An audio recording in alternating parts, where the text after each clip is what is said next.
Hello दोस्तों, तो कैसे हो आप सब मस्त स्वस्थ जबरदस्त ना। और आप लोगों को पता ही है झारखंड बोर्ड कक्षा 10वीं और 12वीं का मॉडल पेपर जारी हो चुका है। इस वीडियो में हम लोग देखने वाले हैं कक्षा 10 क्लास 10th साइंस का मॉडल पेपर, सारे ऑब्जेक्टिव क्वेश्चंस का सॉल्यूशन आंसर विद एक्सप्लेनेशन, हर एक क्वेश्चन को समझा देंगे, रटने की जरूरत नहीं पड़ेगी। इस बिल्कुल जिस प्रकार से मॉडल पेपर में पैटर्न है, इसी पैटर्न पर आप लोग क्वेश्चन पूछा जाए एग्जाम में। यह देख सकते हैं झारखंड बोर्ड द्वारा मॉडल पेपर जारी हो चुका है, ये साइंस का है और टोटल 80 नंबर का है। सबसे पहला प्रश्न चलिए चलते हैं, देखिए क्या है। दांत का इनेमल किससे बना होता है? हमारा प्यारा प्यारा जो दांत है, ये दांत किस चीज का, इनेमल जो दांतों का है वो किस चीज का बना होता है? ठीक है, calcium hydroxide, calcium oxide, calcium carbonate की कैल्शियम हाइड्रोक्सी एपेटाइट। तो बता दूं, हमारा दांत जो बना होता है दांतों का एनिमल, ये आप लोगों का कैल्शियम और फास्फोरस से बना होता है, जो मिलकर एक पदार्थ बनाता है। कैल्शियम और फास्फोरस मिलकर एक पदार्थ बनाता है जिसका नाम होता है कैल्शियम हाइड्रोक्सी एपेटाइट। ठीक है जी हाँ, कैल्शियम हाइड्रोक्सी एपेटाइट होता है इसका नाम, यानी ऑप्शन नंबर डी बिल्कुल सही उत्तर हो जाएगा। तो याद रखिएगा, दांतों का एनिमल दो चीज से मिलकर, ये भी पूछ सकता है, कैल्शियम और फास्फोरस भी दे सकता है। ठीक है, तब ध्यान से सुन लो, कैल्शियम और फास्फोरस से मिलकर बना होता है, और कैल्शियम फास्फोरस मिलकर एक पदार्थ बना जिसका नाम होता है कैल्शियम हाइड्रोक्सी एपेटाइट। अगला है, एक विलेन कुचले हुए अंडों के छिलकों के साथ। अच्छा, अंडा का छिलका देखिए ना, सफेद सफेद होता है ना, दूध जैसा सफेद सफेद। भैया सर, दूध में तो कैल्शियम होता है, तो इसमें क्या होता है? इसमें भी कैल्शियम के ही बने होते हैं। ठीक है, अंडों के छिलकों के साथ अभिक्रिया करके एक गैस बनाता है, अरे भाई साहब, जो चूने के पानी को दूधिया कर देती है। इस विलेन में शामिल क्या होगा? यानी जो हो रहा है, अंडे का जो छिलका है वो क्या कर रहा है, छिलकों के साथ कोई विलेन, इनमें से कौन सा विलेन जो है अभिक्रिया करता है, और इस अभिक्रिया के दौरान एक गैस उत्पन्न होता है जो चूने के पानी को दूधिया कर देती है। तो याद रखिएगा, ये अम्ल से अभिक्रिया यानी HCl से अभिक्रिया करती है, और HCl से अभिक्रिया करके क्या होता है, गैस बनता है जिसका नाम है कार्बन डाइऑक्साइड यानी CO2। और ये जो है क्या करता है, चूने के पानी को दूधिया कर देती है। क्या करती है? दूधिया कलर का कर देता है। ठीक है, चलिए हमारा अगला प्रश्न स्क्रीन के सामने आ जाओ। ये देखो, एक तत्व ऑक्सीजन के साथ अभिक्रिया करके उच्च गलनांक वाला यौगिक बनाता है। उच्च गलनांक मतलब क्या? जो जल्दी गलेगा नहीं भैया, यानी ऑक्सीजन से अभिक्रिया कर रहा है और उच्च हाई गलनांक वाला यौगिक तैयार कर रहा है। आगे देखो क्या, यह यौगिक जल में भी घुलनशील है। जो यौगिक बना रहा है ना, जल में भी घुल जाता है। तो यह तत्व कौन सा है? बोला कौन सा तत्व है जो ऑक्सीजन से अभिक्रिया करेगा और एक उच्च गलनांक वाला यौगिक बना देगा और वो जल में भी घुलनशील है? तो याद रखिएगा, वो तत्व है कैल्शियम। ठीक है, वो क्या है? कैल्शियम, क्योंकि आपको पता है कैल्शियम जो है जल में भी घुलनशील है। ठीक है, और ये क्या, ये जब आप लोगों को ऑक्सीजन से अभिक्रिया करता है, ठीक है, जैसे मान लो Ca, और ये आपका जो ऑक्सीजन गैस से अभिक्रिया करेगा तो ये बना लेगा CaO बना लेगा। ठीक है, 2CaO बना लेगा। अब इसको संतुलित कर दो। अब ये क्या बना? कैल्शियम ऑक्साइड बन रहा है। ये क्या होता है? चूना होता है, पानी में भी घुलनशील है, सब कुछ है। ठीक है, तो ये क्या करता है ना, ये आप लोगों का, इसमें कौन सा तत्व अभिक्रिया करेगा ऑक्सीजन से? तो कैल्शियम, याद रखना। ठीक है, चलो इसी प्रकार से हर एक क्वेश्चंस का आपका आंसर बताएंगे, और सिर्फ मॉडल पेपर ही नहीं, आप लोगों को मॉडल पेपर के आधार पर किस प्रकार के आगे एग्जाम में क्वेश्चंस पूछे जाएंगे वो भी हम बताएंगे। तो चिंता क्यों करते हो, अभी तो शुरुआत हुई है, अभी तो हमारी पहली पहली मुलाकात हुई है भाई। अभी पढ़ लो, अभी बहुत मौका है। ठीक है, अभी तो जस्ट ये क्या कहते हैं, सफर की शुरुआत हुई है। बोर्ड एग्जाम तक मैं कह रहा हूं, अगर आप हमारे साथ जुड़कर पढ़ लोगे तो 90 से 95 यानी 95% कहीं नहीं जाएगा, मैं लिख कर दे रहा हूं। लेकिन हाँ, उसके लिए थोड़ा सा मेहनत करना पड़ेगा, जो पढ़ा रहे हैं उसको पढ़ना पड़ेगा। ठीक है, बाकी आपको पता ही है, विकास सर जो पढ़ाते एग्जाम में आते ही हैं, तो उससे तो भाई छोड़ ही दो। ठीक है, मानव पुरुषों में यौवन की आयु क्या होता है? हम लोग का यौवनावस्था कब शुरू हो जाता है? पुरुषों में, लड़कियों में नहीं पूछ रहा है, लड़कियों में थोड़ा पहले ही जो है यौवनावस्था शुरू हो जाता है। पुरुषों में कब होता है? तो याद रखिएगा, जो पुरुषों में है ना, 12 से 14 साल का समय है। ठीक है, इस वक्त उनका यौनारंभ शुरू होने लगता है। लड़कियों में है तो ये थोड़ा पहले ही शुरू हो जाता है। ठीक है, उनका 8-10 साल से ये शुरू हो जाता है लड़कियों में। ठीक है, तो पुरुषों की बात करें तो 12 से 14 साल हो जाएगा, याद रखिएगा, यौनारंभ की आयु। नेक्स्ट क्वेश्चन है हमारा 5 नंबर। जब हाइड्रोजन सल्फाइड गैस को कॉपर सल्फेट के नीले घोल से गुजरा जाता है तो अवक्षेप का रंग क्या होता है? क्या बोल रहा है? जब हाइड्रोजन सल्फाइड गैस, अच्छा हाइड्रोजन सल्फाइड गैस मतलब क्या? ये H2S, इसको कॉपर सल्फेट के नीले घोल, कॉपर सल्फेट घोल किस रंग का है? नीला कलर का। ये कॉपर सल्फेट का सूत्र हो गया CuSO4। ठीक है, ये जब इससे गुजारा जाता है तो अवक्षेप का रंग क्या होता है?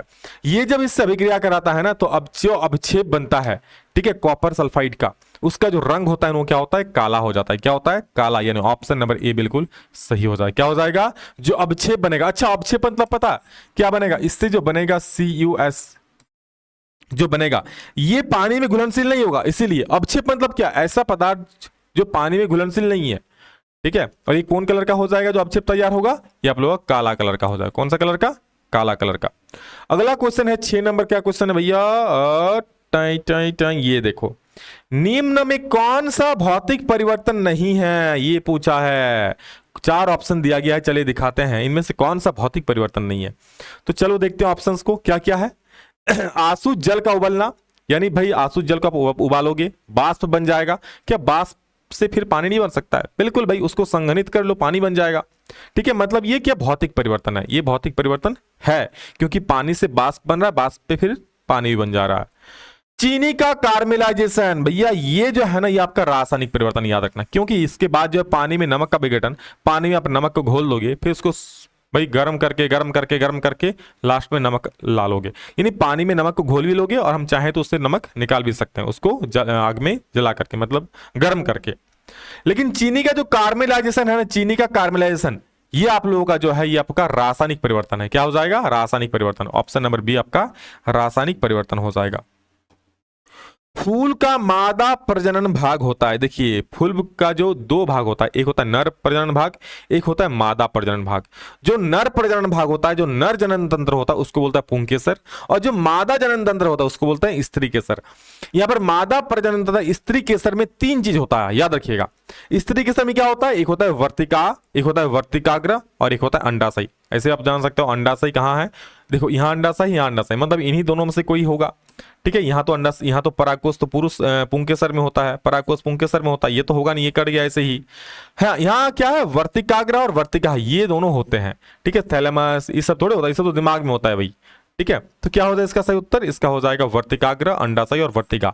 ये जो है पुष्प का स्त्री जनन तंत्र का भाग है, और क्या नाम है उसका, स्त्री केसर। अच्छा, पुरुष जनन भाग क्या है, पुरुष जनन भाग क्या है फूल का, तो बोले सर पुंकेसर, और स्त्री क्या है, तो स्त्री केसर। नाम में लिखो, पुरुष से पुंकेसर, स्त्री से स्त्री केसर, हो जाएगा ना जरा डाइफेस। मानव नेत्र की फोकस दूरी में परिवर्तन किसके कारण होता है, हमारा जो आंख है, विकास सर का जो आंख है, विकास सर का आंख में फोकस दूरी में परिवर्तन किससे होता है। कई बार बताया है कि सर इसमें जो सिलेरी मसल्स होता है ना, वो अगर फैल जाता है तो फोकस दूरी बढ़ जाता है, वो सिकुड़ जाता है तो फोकस दूरी घट जाता है। तो यानी कौन करता है ये काम, ये सिलेरी मसल्स यानी सिलेरी पेशियां करती है, जिसको हिंदी में बोलते हैं हम लोग पक्षमाभी पेशियां, है ना। 8 के बाद अगला प्रश्न हमारा 9 नंबर में क्या है कि आकाश का रंग नीला किसके कारण होता है, प्रकाश का अपवर्तन, प्रकाश का फैलाव, कि प्रकाश का विवर्तन, कि प्रकाश का प्रकीर्णन। तो आपको हम बताइए, आपका सवाल भी एक एनसीईआरटी में कि आकाश का जो नीला रंग होता है वो प्रकाश के प्रकीर्णन के कारण दिखाई देता है। क्या, प्रकाश के प्रकीर्णन के कारण दिखाई देता है। प्रकीर्णन मतलब भाई क्या, नीले रंग को प्रकीर्णन मतलब होता है रंग को छितरा देना, एकदम पूरा छितरा देगा। ठीक है, आपके सामने कोई एक रंग थोड़ा सा रहेगा, बाकी कोई रंग हम छितरा देगा, तो कौन ज्यादा दिखेगा, जो छितराए हुआ रंग वही ना। तो प्रकीर्णन मतलब वही होता है रंगों को छितरा देना, तो यहाँ पर नीले कलर पूरा छितरा जाता है। ठीक है, और इस वजह से आकाश का रंग नीला दिखाई देता है, वही चीज लिखा हुआ है। ठीक है, हाँ, अगला जो है सवाल भाई ये एग्जाम में करेगा बवाल, क्योंकि भाई एग्जाम के लिए क्वेश्चन बहुत ही है धमाल। देख लो, बहुत महत्वपूर्ण क्वेश्चन एग्जाम के लिए। क्या दिया है कि लेंस की शक्ति दिया, यानी पावर दे दिया है, पावर -4 डिopटर। भाई सर 0.0 है तो 0.0 कुछ वैल्यू नहीं होता है। लेंस की प्रकृति क्या है, लेंस की प्रकृति यानी कौन सा लेंस है, उत्तल लेंस है कि अवतल लेंस है, कि प्लानो उत्तल है कि अवतल है, क्या है, समतल है। तो देखो यहां पर सबसे पहले आपको कोई साइन देख लो, क्या है सर, माइनस साइन है। तो आपको हम कई बार बताए हैं कि जहां भी माइनस का साइन दिखेगा वो क्या हो जाएगा, अवतल हो जाएगा। यानी कौन सा लेंस हो जाएगी, आंख बंद करके मार दो अवतल।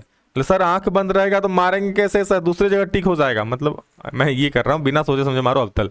क्यों, क्योंकि माइनस साइन देखा। हाँ, अगर माइनस की जगह प्लस होता तब क्या करते, बोले तब तो सर उत्तल मार देते। बिल्कुल, तो कहीं भी अगर माइनस है फोकस दूरी या क्षमता तो अवतल हो जाएगा, और प्लस है तो क्या हो जाएगा, उत्तल हो जाएगा। अगला प्रश्न, मटर में एक शुद्ध लंबे पौधे लंबा पौधा यानी कैपिटल, उसको कैपिटल टीटी बोला है।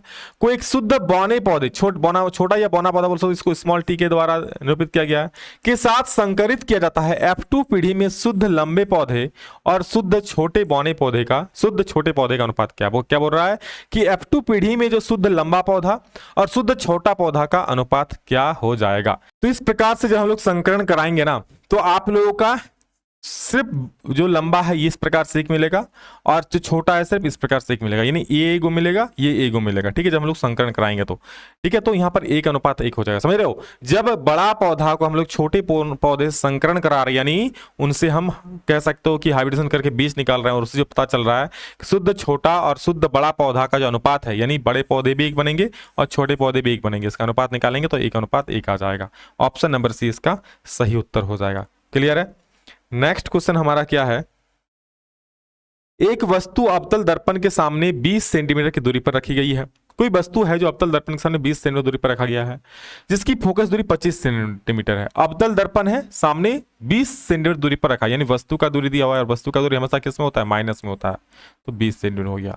जिसकी फोकस दूरी एफ बराबर हो जाएगा 25 सेंटीमीटर। अच्छा, फोकस दूरी को हम लोग किस में लिखते हैं, चूंकि अवतल है तो अवतल का फोकस दूरी माइनस में होता है ना, क्या होता है, माइनस में, हम माइनस लगा देंगे। सिंपल सा वस्तु का आवर्धन पूछा है, तो चूंकि ये दर्पण है और दर्पण के लिए आवर्धन का सूत्र होता है m = -v/u। सर हमको u तो पता है, v नहीं पता है, यानी हमें v निकालना पड़ेगा। v कैसे निकालेंगे, सिंपल सा दर्पण सूत्र लगा देंगे। दर्पण सूत्र क्या होता है सर, 1/f = 1/v + 1/u।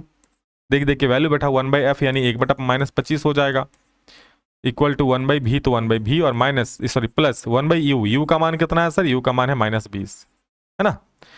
अब ये देखो ध्यान से, ये क्या हो जाएगा, ये तो हो जाएगा 1/25, माइनस है तो माइनस ऊपर दो नीचे तो कोई फर्क नहीं पड़ता है, और ये आपका हो गया, ये बराबर है, बराबर 1/v और प्लस माइनस से -1/20 हो जाएगा। अब -1/20 इधर आएगा तो ये प्लस हो जाएगा, तो -1/25 तो पहले से है, प्लस 1/20 हो जाएगा और बराबर हो जाएगा 1/v। यहां पर जब हम लोग एलसीएम लेंगे 20 और 25 का, तो क्या हो जाएगा एलसीएम बोलो तो 25 दूनी 50, 25 सारे 100, 100 एलसीएम आ जाएगा ना, तो 100 में एलसीएम ले लिया। 25 4 100 4 बार में तो -4 आ गया, 20 25 5 बार में तो +5 आ गया। अब बराबर में 1 क्या है, v है। यहाँ से आप 1 आ जाएगा बटा 100 आ जाएगा, इक्वल टू 1/v हो जाएगा, है ना। यानी अगर मैं v निकालूंगा तो क्या हो जाएगा, 100 सेंटीमीटर हो जाएगा। क्लियर है ना, कोई दिक्कत किसी को। अच्छा, अब हमें m निकालना, तो -v/u, तो माइनस और v का वैल्यू कितना है 100 बटा u कितना है सर, u है आपका 20, उसमें भी -20 है, तो कटिंग 20 25 और 5 बार में, यानी 5 इसका उत्तर हो जाएगा। यानी आवर्धन अगर मैं निकालना चाहूँ तो क्या हो जाएगा, 5। आई बात समझ में, क्लियर। सिंपल सा v का वैल्यू हम यहाँ से निकाल लिए, ठीक है, v का वैल्यू निकाल लिए तो आपका क्या हो जाएगा, v आ गया 100, बस देख के वैल्यू बैठा दो, माइनस है माइनस, v का वैल्यू 100 तो 100 बैठा दिया, फिर माइनस u का वैल्यू क्या है, u का वैल्यू -20 तो -20 बैठा दिया, माइनस खत्म, 20 25 100, m का वैल्यू आवर्धन आ गया 5। कितना आ गया जी, 5। चलो वेरी गुड। नेक्स्ट क्वेश्चन, अगला उत्तर है आपका, ये देखो, खाद्य जाल के लिए निम्नलिखित में से क्या सत्य है। खाद्य जाल मतलब जानते हैं ना भाई, कोई किसको खा रहा है, जैसे घास को कोई कीड़ा खा गया, कीड़ा को कोई और खा गया, ठीक है, घास को टिड्डा खा गया, टिड्डा को कोई मान लो कोई पंछी खा गया, पंछी को कोई और दूसरा खा गया, इस प्रकार से। जैसे प्रत्येक स्तर पर उपलब्ध ऊर्जा कम हो जाती है, बिल्कुल भैया, जितना घास में ऊर्जा है वो खाता है बकरी, तो बकरी में कुछ आया। अब बकरी को मान लो कोई इंसान खा गया, बकरी या बकरा चाहे जो भी, तो जितना एनर्जी उसको घास से मिला उतना एनर्जी क्या हमको, मतलब मनुष्य को बकरी से मिलेगा नहीं, उसका कुछ % कम हो जाएगा। यानी क्या होता है, प्रत्येक स्तर पर ऊर्जा जो है कम हो जाती है। ऊर्जा विभिन्न स्तरों से होकर उत्तरोत्तर गति करते, बिल्कुल उत्तरोत्तर गति करते विभिन्न स्तरों से। घास को खाया बकरी, बकरी को खाया शेर, है ना, तो ऊर्जा क्या, पहले घास के पास था, फिर बकरी में आया, बकरी शेर में चला गया, मतलब क्या ये गति कर रही है, ठीक है। ए और बी दोनों हो जाएगा, बिल्कुल। तो अगर कोई खाद्य जाल है तो दोनों काम होगा, यानी ए और बी दोनों हो जाएगा। क्लियर है, यानी क्या होगा, प्रत्येक स्तर पर प्रत्येक स्तर पर उपलब्ध ऊर्जा कम हो जाएगा, ठीक है, प्रत्येक स्तर पर जितना ऊर्जा धीरे धीरे कम होता जाएगा, और हर एक स्तर पर क्या ऊर्जा विभिन्न स्तरों से होकर उत्तरोत्तर गति करती है, यानी हर एक स्तर से क्या होता है, अलग अलग होता है, ठीक है। अगला क्वेश्चन क्या है हम लोग का, नेक्स्ट क्वेश्चन, किसी विशेष छोर से देखने पर परिनालिका में धारा की दिशा वामवर्त है तो परिनालिका का यह सिरा क्या होगा? तो देखिए क्या है, सबसे पहले मैं एक परिनालिका आपको बना देता हूं। मान लो ये परिनालिका है, ये मान लो परिनालिका, इसमें तार लिपटी हुई है। तो किसकी तार लिपटी हुई है? तांबे की।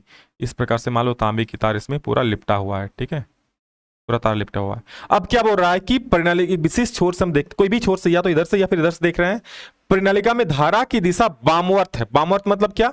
अच्छा, इसको अगर बायां घुमाएंगे तो ये दायां होगा, ऊपर बायां होगा, इस प्रकार से घुमेगा, मतलब इसकी दिशा कुछ ऐसे हो जाएगी, ऐसे हो जाएगी, होगी ना। तो परिनालिका का यह सिरा क्या होगा? अब धारा वामवर्त है, इसमें हम लगा देते हैं दक्षिण हस्त अंगुष्ठ नियम। तो इस प्रकार से अगर घुमाएंगे, सोचो ऐसे हाथ घुमा रहे, ऐसे मतलब धारा किधर जा रही है? इधर, मतलब इसके अंदर जो धारा बहेगा इधर बहेगा। अब यहां से धारा इस प्रकार से चुंबक क्षेत्र निकल जाएगा, इस प्रकार से, है ना, ये निकल जाएगा। क्लियर है? तो आप बताओ इस प्रकार से कहां, इधर नॉर्थ हो जाएगा, इधर साउथ हो जाएगा। तो हम वामवर्त ले रहे हैं इधर, तो इधर से हम देख रहे हैं तब ना, समझ में आ रहा है? हम इधर, क्योंकि ये इधर जा रहा है, ऐसे घुमा रहे हैं, ठीक है। हाँ, अगर इसका दिशा बदल जाता, ऐसे होता, तब इसका भी दिशा बदलता, उधर नॉर्थ होता, इधर साउथ होता, ठीक है। तो हम लोग क्या इधर से देख रहे हैं, तो क्या हो जाएगा? नॉर्थ हो जाएगा, यानी नॉर्थ मतलब उत्तरी ध्रुव हो जाएगा। उत्तरी ध्रुव कहां है देख लीजिए, आपका ऑप्शन नंबर ए, क्या हो जाएगा? ए। क्लियर है? अगला प्रश्न देखो क्या है, नेक्स्ट क्वेश्चन, निम्नलिखित में से कौन सा व्यंजक सर्किट में विद्युत शक्ति का प्रतिनिधित्व नहीं करता? यानी विद्युत शक्ति का फॉर्मूला नहीं है, सिंपल सा ही पूछा है, प्रतिनिधित्व नहीं करता है। तो P बराबर क्या फॉर्मूला होता है? देखो P बराबर हम लोग का होता है VI, होता है ना। P को क्या होता है? VI। V की जगह पे मैं अगर IR लिख दूं तो क्या हो जाएगा? IR अगर V की जगह पे लिख दूं और यहाँ पे I पहले से, तो क्या हो जाएगा? I²R हो जाएगा। क्या हो जाएगा? I²R हो जाएगा। अरे भाई क्या हो रहा है, ये I²R हो जाएगा। और अगर सुनो मैं I की जगह पे V/R लिख दूं तो क्या हो जाएगा? V तो पहले से है, I की जगह पे क्या लिख दूं मैं? I की जगह पे लिख दूं V/R, तो क्या हो जाए? V into V, V²/R। यानी एक ये फॉर्मूला हो गया, ये फॉर्मूला हो गया, ये हो गया, यानी ये हो गया सर V²/R भी हो गया, I²R भी हो गया। I²/R कहीं दिख रहा है? I²/R नहीं दिख रहा है ना। तो ये आपका प्रतिनिधित्व तो नहीं करता, यानी ये आपका विद्युत शक्ति का फॉर्मूला नहीं होता है। अगला प्रश्न हमारा है, जलीय द्रव और लेंस के बीच का काला उद्घाटन क्या कहलाता है? हमारा आंख का जो जलीय द्रव है, पहले जो जलीय द्रव भरा है आंख के स्टार्टिंग में ही जलीय द्रव जो भरा है, और लेंस के बीच में एकदम काला सा टाइप दिख रहा है, ठीक है, लेंस के बीच का काला उद्घाटन क्या कहता है? तो काला टाइप एकदम बिंदी सा दिखता है, मैंने आपको पहले कहा कि एकदम काला सा बिंदी सा दिखता है, क्या कहलाता है? अरे सर वो तो पुतली कहलाता है, आप कितना बार बता चुके हैं। बिल्कुल, वेरी गुड। तो क्या हो जाएगा? पुतली हो जाएगा। अगला प्रश्न हमारा, नेक्स्ट क्वेश्चन क्या है, निम्नलिखित में से कौन सी गैस वसा और तेल युक्त खाद्य पदार्थों को लंबे समय तक संग्रहित करने के लिए उपयोग की जाती है? यानी भैया वसा, कोई भी तेल से छका हुआ सामान, छना हुआ सामान, उसमें बहुत दिनों तक रखते हैं। जैसे हम लोग जाते हैं दुकान में, कुरकुरे लेस खाते हैं आराम से, कल छाना हुआ है, कई हो सकता है पहले का, महीनों का है हो सकता है, तो उसमें ना नाइट्रोजन गैस भरा जाता है, क्योंकि नाइट्रोजन गैस एक अक्रिय गैस है। जैसे ही उसमें कोई फोड़ा या हवा निकल गया, यानी नाइट्रोजन गैस निकल गया, तो क्या चल जाएगा अंदर में? ऑक्सीजन, क्योंकि बाहर तो ऑक्सीजन मौजूद है, ऑक्सीजन घुस गया और कर दिया उसको खराब। आप लोग कई बार देखे होंगे, हम लोग दुकान जाते हैं तो वही जो चिप्स वाला कुर कुर करता है वही वाला लेते हैं, जो फुला हुआ रहता है वही वाला लेते हैं, जो पिचका हुआ रहता है उसको लेते हैं क्या? नहीं लेते हैं ना। क्यों? हम लोग समझ जाते हैं भाई उसमें कुछ तो खराबी है। तो ये एक्चुअली इसका कारण, उसमें नाइट्रोजन गैस भरा हुआ था, अब उससे निकल चुका है, अब वो क्या विकृत गंधी हो जाते हैं। तो क्या हो गया? संग्रहित करने के लिए हम लोग नाइट्रोजन गैस का प्रयोग करते हैं। ऑप्शन नंबर सी सही हो जाएगा। एक विद्युत जनरेटर प्रवर्तित करता है, भाई साहब ये आपके सिलेबस से आउट है, आउट ऑफ सिलेबस पूछा गया है, फिर भी मैं बता दे रहा हूं, सुन लो, ठीक है। ये झारखंड बोर्ड का ना आता है, ना माथा है, ना पता है, पता नहीं क्या पूछता है। विद्युत जनरेटर, अच्छा आप लोग जनरेटर देखे नहीं, शादी पार्टी में भट भट भट भट भट भट भट भट करके चलता है। किस प्रकार से आदमी क्या करता? सबसे पहले एक हैंडल लेता है, जाता उसका ऐसा ढिंगड़ ढकड़ ढकड़ ढकड़ ढकड़ ढकड़ करके घुमाता ही घुमाता नहीं है। तो वो जो घुमाता है, मतलब हम क्या दे रहे हैं उसको? यांत्रिक ऊर्जा दे रहे हैं, ऐसे घुमा रहे हैं। उसके अंदर एक फ्लाई व्हील होता है, बड़ा सा लोहा का एकदम चक्का होता है, उसको हम लोग घुमा रहे हैं ऐसे, कैसे? टक्कर टक्कर टक्कर टक्कर, जैसे ही घुमाए हैं, जैसे अब उसका जैसे जनरेटर चालू हुआ, अब घर में हमारा बल्ब जल गया। यानी क्या हुआ? हमने दिया यांत्रिक ऊर्जा, क्या हो गया? विद्युत ऊर्जा में कन्वर्ट हो गया। यानी जो जनरेटर काम करता है ना, क्या करता है? ये यांत्रिक ऊर्जा से विद्युत ऊर्जा में बदलने का काम करता है। भाई यहां तो ऑप्शन नहीं है, इधर है क्या? हाँ सर, यांत्रिक ऊर्जा को विद्युत ऊर्जा में बदलता है कौन? जनरेटर जो है यांत्रिक ऊर्जा को विद्युत ऊर्जा में बदल देता है। क्लियर सी बात है।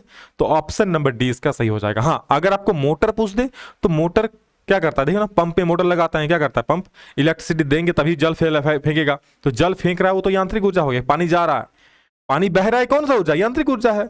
अब कहां से बह रहा है, उसको ऊर्जा कहां से मिल रहा है पंप को, तो इलेक्ट्रिसिटी से, तो विद्युत ऊर्जा से वो यांत्रिक ऊर्जा में बदल देता है। कौन, मोटर। फैन में भी मोटर लगा होता है, क्या करता है, इलेक्ट्रिसिटी जैसे देते हैं, स्विच जैसे ऑन करता है, फैन घूमने लगा, यानी यांत्रिक ऊर्जा मिलने लगती है। आई बात समझ में, तो यही बात है। जनरेटर पूछा है तो विद्युत, वो यांत्रिक ऊर्जा से विद्युत ऊर्जा में बदल देता है। सामान्य दृष्टि वाले एक युवा वयस्क के लिए सुस्पष्ट दर्शन की न्यूनतम दूरी है। सामान्य दृष्टि के युवा वयस्क के लिए, यानी जो युवा है, वयस्क है, उनके लिए न्यूनतम दूरी क्या होता है देखने का, near distance of distant vision, कितना बार बता चुके हैं, ठीक है, क्या हो जाएगा, 25 सेंटीमीटर हो जाएगी। इसमें कोई बताने वाला सवाल नहीं है। तो मैंने आपको पहले ही कहा था, कुछ क्वेश्चन घुमाएगा और कुछ क्वेश्चन ऐसे ही डायरेक्ट पूछेगा। जैसे डायरेक्ट पूछने वाले सवाल दिख रहे हैं, देखो, मानव आंख की किसी वस्तु का प्रतिबिंब अपने डैश पर बनाते, कितना डायरेक्ट सवाल है, कितना डायरेक्ट सवाल है, कितना बार मैंने मतलब समझ 10 तो 15 बार आपको बता ही चुके हैं। ये वाला चीज कहां बनता है, बोलो, हमारे आंख में प्रतिबिंब हमारे रेटिना पर, या फिर कह सकते हो कि दृष्टि पटल पर बनता है। तो ऑप्शन नंबर ए आपका सही हो जाएगा। हाँ, अगला क्वेश्चन आओ बाबा, अगला क्वेश्चन आओ जल्दी से, फिर इसका सब्जेक्टिव आएगा सबका। निम्नलिखित में से कौन सा उत्पादक का उदाहरण, उत्पादक का उदाहरण है, देखो, एक होता है उत्पादक और एक होता है उपभोक्ता, ठीक है। उत्पादक किसी को खाता नहीं है, लेकिन उपभोक्ता क्या रहता है, खाता रहता है। जैसे मैंने क्या कर लिया ना, घास खा लिया, बोले सर विकास साहब घास खाते हो, बात बोल रहे हैं, चलो बकरी ने खा लिया, क्या घास किसी को खाता है, घास नहीं खाएगा। तो यहां पर बकरी उपभोक्ता हो गया, घास क्या हो गया, उत्पादक हो गया। तो देखो यहां पर क्या है, सबसे पहला इसमें उत्पादक क्या है, घास है कि सूरज की ओस वाला पौधा की गाय, गाय तो होगा नहीं, इनमें से कोई नहीं है। जीवाणु, जीवाणु भी नहीं, क्योंकि ये सब तो कुछ ना कुछ तो खाएगा ही, जीवाणु भी कुछ खाएगा, गाय भी कुछ खाएगा, सूरज की ओस वाला पौधा, ये घास, घास जो है ना, घास क्या है, ये आपका उत्पादक है, यानी घास को बकरी भी खाएगी, कीड़ा वेड़ा सब खा लेगी, ठीक है, यानी घास क्या है, ये उत्पादक है, ठीक है, जिसको खाता है उत्पादक। इसका मतलब ये नहीं कि भाई बकरी को कोई खा गया तो बकरी उत्पादक हो गया, नहीं, वो उपभोक्ता है, वो पोषी स्तर में अलग अलग चीज आ जाएगा, ठीक है। जब हम लोग आगे पढ़ेंगे और नेक्स्ट क्वेश्चन अलग अलग क्वेश्चन पढ़ेंगे तो और बताएंगे आगे, चिंता ना करो। अभी इतना इंतजार रखिए कि घास को सब कोई खा सकता है, इसलिए उत्पादक है, घास किसी को थोड़ी खाता है ना। अगला क्वेश्चन ये किस नंबर है, 22 नंबर, क्या देखो, पौधों से परिपक्व पत्तियों और फलों का गिरना किसके कारण होता है। जो पौधे से जो पत्तियां जो एकदम मतलब मुरझा जाती है, या फिर जो फल जो पक जाते हैं, ठीक है, परिपक्व पत्तियां मतलब समझ रहे हो, जो पत्तियां बुढ़ा जाता है, अगर आम भाषा में बोलो नहीं तो भाई थोड़ा कलर चेंज हो जाता है, पुट करके गिर जाता है हिलाने पर, या फिर फल पक जाते हैं, फल गिर जाते हैं, ये जो होता है ये किस कारण से होता है, कौन सा हार्मोन के कारण होता है पौधों में। तो याद रखिएगा ये होता है एब्सिसिक अम्ल के कारण। किसके कारण, ये होता है एब्सिसिक अम्ल, बोले तो ऑप्शन नंबर सी सही हो जाएगा। अगला क्वेश्चन है, शरीर का वह भाग जो तंत्रिका तंत्र से भेजे गए निर्देशों को प्रतिक्रिया करता है उसे कहते हैं। शरीर का वह भाग जो तंत्रिका तंत्र से भेजे गए निर्देशों पर प्रतिक्रिया करता है। प्रभावक है, तंत्रिकाएं हैं, मांसपेशियां है कि ग्राही। ग्राही तो भाई कोई भी सूचना ही लेती है, तो ऐसे ही कर जाएगा। मांसपेशी क्या करता है, भेजे गए निर्देशों पर प्रतिक्रिया करता है। मांसपेशी तो निर्देश प्रतिक्रिया नहीं करती है ना, यहां पर क्या हो जाएगा, प्रभावक हो जाएगा, ठीक है।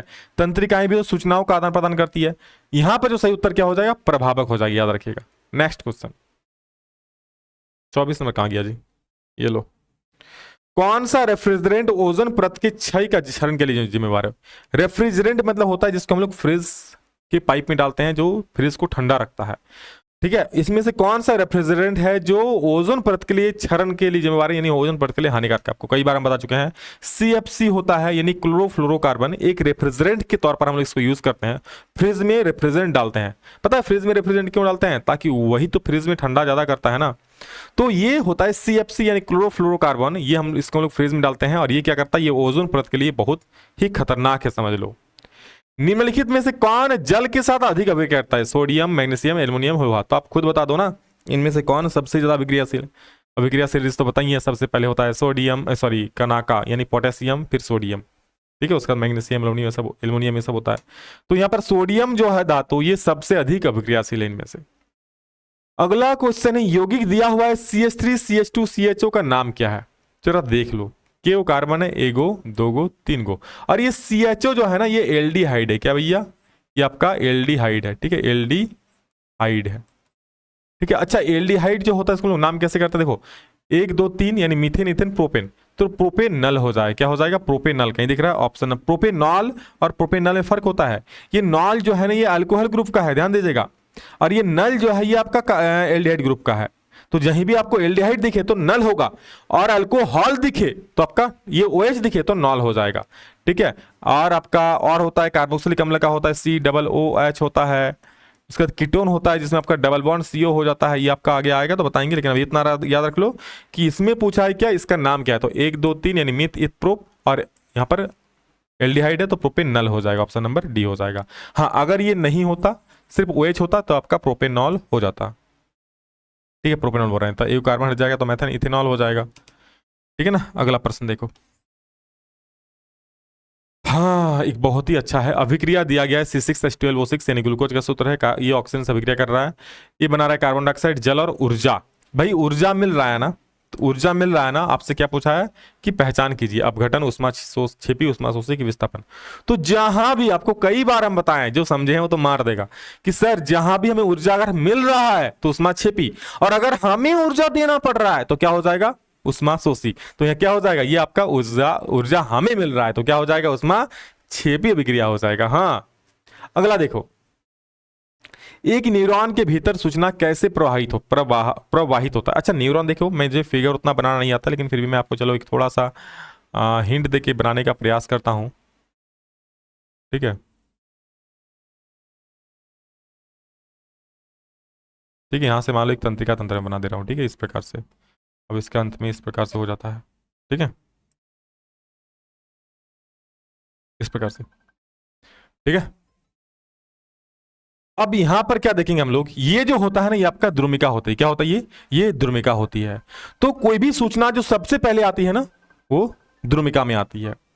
अब ये द्रुमिका से आती है कहां पे, यहां पर कोशिका काय में, ठीक है। कोशिका काय को हम लोग बोलते हैं शरीर कोशिका या कोशिका का शरीर, और यहां से आता है यहां तंत्रिकाक्ष, या फिर कह सकते हैं इसको हम लोग एक्सॉन कह सकते हैं, और वहां से फिर लास्ट में तंत्रिकाक्ष के अंत में आ जाता है। यहां पर ध्यान से देखना, यहां पर डेंड्राइट दिया गया है, तो डेंड्री का मतलब ये होता है क्या, द्रुमिका। डेंड्री का मतलब ये क्या होता है, डेंड्राइट मतलब ये होता है द्रुमिका। क्या होता है डेंड्राइट मतलब, द्रुमिका। द्रुमिका से आता है कोशिका के शरीर में, यानी कोशिका काय में आ जाएगा। कोशिका शरीर मतलब जैसे यहाँ पे कोई सूचना, गर्म चीज हुआ, यहाँ पे सूचना आया, यहां से आ गया उसका शरीर में, और यहां से आता है ये इधर आ जाता है, ये आता है इसका एक्सॉन यानी कि तंत्रिकाक्ष। देखो एक्सॉन है ना, एक्सॉन को बोलते हैं तंत्रिकाक्ष, या फिर हिंदी में बोलते हैं अक्षतंतु। हालांकि साइंस में आपका तंत्रिकाक्ष दिया है, यहाँ पर अक्षतंतु लिखा है। ये गलती किया, ऐसा नहीं लिखने चाहिए, बच्चे थोड़ा कंफ्यूज हो जाते हैं, क्योंकि बच्चे एग्जाम को किताब में पढ़ेंगे तंत्रिकाक्ष, यहाँ पढ़ेंगे कोशिका का, यार यहाँ पर आप दे दो कोशिका शरीर, तो कहाँ से भाई क्वेश्चन को घुमाओ, बट जो किताब में लिखा है कम से कम वो तो दो। हाँ, क्वेश्चन को ही घुमा दोगे मतलब नाम ही चेंज कर दोगे, ठीक है, रोहन को सोहन बुलाओगे, ठीक है। तो ये वो चीज है। तो ये हो गया द्रुमिका, ये हो गया कोशिका काय, और वहां से आएगा ये तंत्रिकाक्ष में, इसको हम लोग बोलते हैं एक्सॉन, और वहां से तंत्रिका के अंत में यहां पर पहुंच जाता है, यानी आपका ये हो जाएगा। न्यूरॉन के भीतर सूचनाएं इसी प्रकार से होती है, इस द्रुमिका से कोशिका काय, कोशिका काय से तंत्रिकाक्ष, तंत्रिकाक्ष से तंत्रिका के अंत में चल जाता है।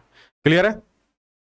चलो अगला हमारा जो प्रश्न है 3R, जो हमें दीर्घकालिक उपयोग के लिए प्रकृति संसाधनों के संरक्षण में मदद करेंगे, वे हैं क्या क्या है, पुनर्चक्रण, पुनर्जनन, पुनरुपयोग, कम करना, पुनर्जनन, पुनः उपयोग, कम करना, पुनः उपयोग, पुनर्विचार, कम करना, पुनर्चक्रण, पुनः उपयोग, यानी कि R3R जो है, ठीक है। R मतलब रिड्यूस मतलब सबसे पहले आप जो है जैसे प्लास्टिक की चीजों का या फिर कोई भी जो चीजें जो पर्यावरण को क्षति पहुंचाती है, सबसे पहले हम लोग क्या करेंगे ठीक करने के लिए, सबसे पहले कम प्रयोग करेंगे, यानी कम प्रयोग करना।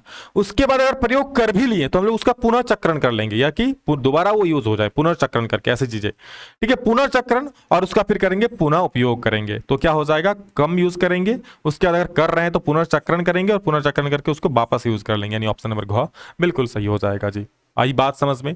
अगला हमारा प्रश्न है क्या, देखिए इसके बाद सारा सब्जेक्टिव ला देंगे, ठीक है, चिंता ना करो।